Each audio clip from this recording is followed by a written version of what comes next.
الحمدللہ الذی وکفی وسلام علی عبادہ الذین اصطفی اما بعد فقد قال اللہ تبارک و تعالی فی القرآن المجید والفرقان الحمید اعوذ باللہ من الشیطان الرجیم بسم اللہ الرحمن الرحیم یا ایھا الذین آمنوا قوا انفسکم واہلیکم نارا وقودها الناس والحجارہ۔ السلام علیکم ورحمۃ اللہ وبرکاتہ۔ اللہم صلی علی محمد عبدک ورسولک النبی الأمی۔ حضرت صالح علیہ السلام ایک نبی گزرے۔ جب حضرت صالح علیہ السلام اپنے قوم کے پاس جب دعوت دینے کے لیے گئے، اللہ کے دین کی دعوت دینے کے لیے جب گئے تو قوم سے کہے کہ دیکھو میں اللہ کا نبی ہوں اور ہے نا تم اللہ پہ ایمان لاؤ، اللہ کی ذات پہ اللہ پہ ایمان لاؤ، یہ بت پرستی چھوڑ دو۔ تو قوم میں صالح علیہ السلام کی قوم کہنے لگی اگر تم حقیقت میں اللہ کے نبی ہیں، اگر تم حقیقت میں اللہ کے رسول ہیں تو ہماری ایک شرط ہے، بولو اے صالح جو پہاڑ تمہارے سامنے دکھ رہا ہے وہ پہاڑ کے اندر سے اونٹنی نکالنا، بولی وہ قوم، وہ پہاڑ کے اندر سے اونٹنی نکالنا، اگر نبی ہے تو معجزہ بتاؤ بول کے بولے۔ حضرت صالح علیہ السلام اللہ تبارک و تعالیٰ سے دعا کرے اور دعا کرنے کے بعد اللہ تبارک و تعالیٰ بولے کہ اے صالح ہم ہے نا تمہاری بات کو پوری کریں گے کہ پہاڑ کے اندر سے ہم اونٹنی نکالیں گے، لیکن وہ اونٹ نکلنے کے بعد، پہاڑ کے اندر سے اونٹ نکلنے کے بعد اگر یہ قوم ایمان نہیں لائی تو ہم انہیں دردناک عذاب دیں گے، بولے اللہ تبارک تعالیٰ۔ دیکھو اللہ کے نبی صلی اللہ علیہ وسلم کے صحابہ کیسے تھے۔ اللہ کے نبی صلی اللہ علیہ وسلم جب صحابہ کو ایمان کی، یقین کی، اللہ کے وحدانیت کی دعوت دی تو صحابہ ایکسپٹ کر لیے۔ صحابہ یہ نہیں پوچھے تھے کہ اے نبی آپ جو سے آگے فلانی چیز بتائیے، معجزہ دکھائیے، وہ دکھائیے۔ صحابہ اسی لیے کہا گیا ہے کہ صحابہ رضی اللہ عنہم اجمعین جو ہے اللہ کے نبی صلی اللہ علیہ وسلم کے جو ساتھی تھے، جو صحابہ تھے، ان کو اللہ پاک منتخب کیے، ان کو چنا گیا ہمارے نبی کے ساتھ۔ اور یہاں پر کیا ہو رہا؟ حضرت صالح علیہ السلام کے سامنے شرط رکھی گئی، اور شرط کیسی تھی کہ اے صالح پہاڑ کے اندر سے اونٹنی نکلنا، اور اونٹنی بھی سرخ ہونا، اور اونٹنی گابن ہونا، یہ شرط تھی۔ جب اللہ تبارک و تعالیٰ سے دعا کرے حضرت صالح علیہ السلام، میرے محترم دوستو، تو اللہ پاک نے اس پہاڑ کے اندر سے اونٹنی کو پیدا فرمایا۔ پہاڑ پھٹا، چٹان پھٹ گیا اور اونٹنی نکلی۔ جس طریقے سے اونٹنی وہ لوگ چاہتے تھے، سرخ رنگ کی اونٹنی تھی، اونٹنی گابن تھی، نکلنے کے بعد وہ اونٹنی ہے نا اپنے بچے کو بھی جنی۔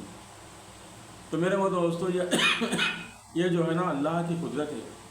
اللہ تبارک و تعالیٰ چٹانوں میں سے زندہ جانوں کو نکالنے والے ہیں۔ رات اور دن کے مالک اللہ تبارک و تعالیٰ ہیں، دن اور رات کے مالک اللہ پاک ہے۔ بے جان سے جاندار کو نکالنے والی اللہ کی ذات ہے۔ موت اور زندگی کے مالک اللہ ہیں۔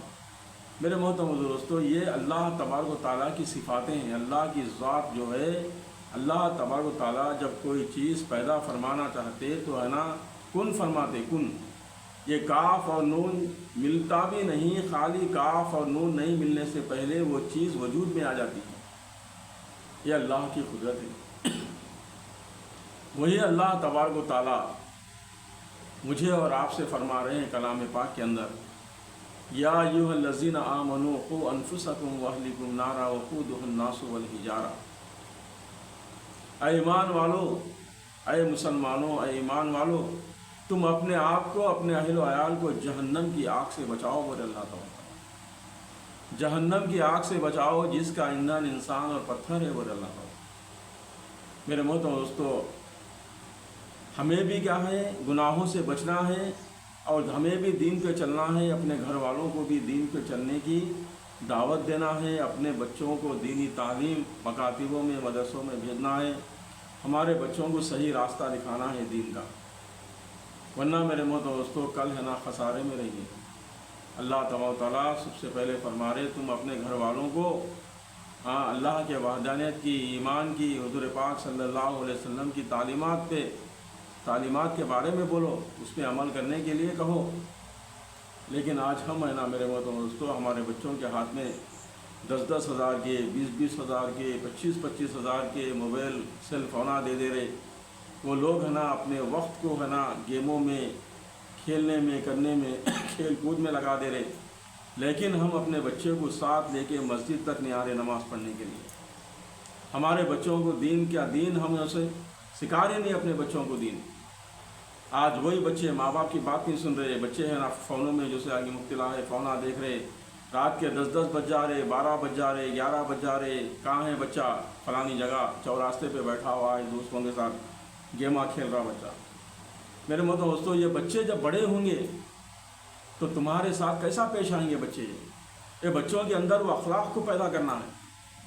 یہ اخلاق بچوں کے اندر کیسا آئیں گے؟ جب ہم نماز کو جائیں گے تو اپنے بچے کو نماز کو لے کے جائیں گے، دین کی باتیں بچوں کے سامنے کریں گے، دین کی باتیں کریں گے بچوں کے سامنے، ہمارے نبی کے بارے میں بتائیں گے، صحابہ کے بارے میں بتائیں گے، اولیاء اللہ کے صفات کو اپنے بچوں کے سامنے بیان کریں گے، کیسے تھے اولیاء اللہ، ان کے اندر کیسا تقویٰ تھا۔ یہ چیزیں ہم جیسے بتائیں گے تو ہمارے بچے دین پہ چلیں گے، اور ہمارے ساتھ ہم جب ضعیف ہو جائیں گے، بڑھاپے کی حالت میں رہیں گے، اس وقت یہ بچے ہمارا ساتھ دیں گے، ورنہ میرے دوستو بچے اپنے ہاتھ سے نکل جائیں گے۔ یہودیوں کی چال ہے نا پوری کامیاب ہو گئی ہے، سنیں، یہودیوں کی چال کامیاب ہو گئی ہے۔ ہم ہے نا قرآن کو اتنی دیر ایک 5 منٹ کلام پاک کو دیکھ کر پڑھنے یا دیکھنے کی ہمیں فرصت نہیں ہے، لیکن صبح سے شام تک رات گزر جا رہی سلوں میں ہم ہے نا اپنی ہے نا زندگیوں کو سلوں کے اندر برباد کر رہے ہیں، ہمارے ٹائم کو، ہمارے وقت کو برباد کر دے رہے۔ ادھر اذان ہو رہی لیکن ہم ہے نا سیل سے گیما کھیلتے ہوئے بیٹھ رہے۔ میرے دوستو، یہ امت کو اللہ تبارک و تعالیٰ خالی پیدا نہیں فرمائے، یہ امت کو ہے نا اللہ تعالیٰ یہ امت کو اس لیے دنیا میں بھیجے کہ جہاں پر بھی دین میں بگاڑ آیا وہ بگاڑ کو دور کرنے کے لیے بھیجے، اللہ کی وحدانیت کو، اللہ کے کلمے کو بلند کرنے کے لیے اللہ تبارک و تعالیٰ ہمیں بھیجے دنیا میں۔ اللہ تعالیٰ دعا ہے اللہ پاک ہم سب کو کہنے سننے سے زیادہ عمل کی توفیق نصیب فرمائے۔ وآخر دعوانا الحمدللہ رب العالمین۔ السلام علیکم۔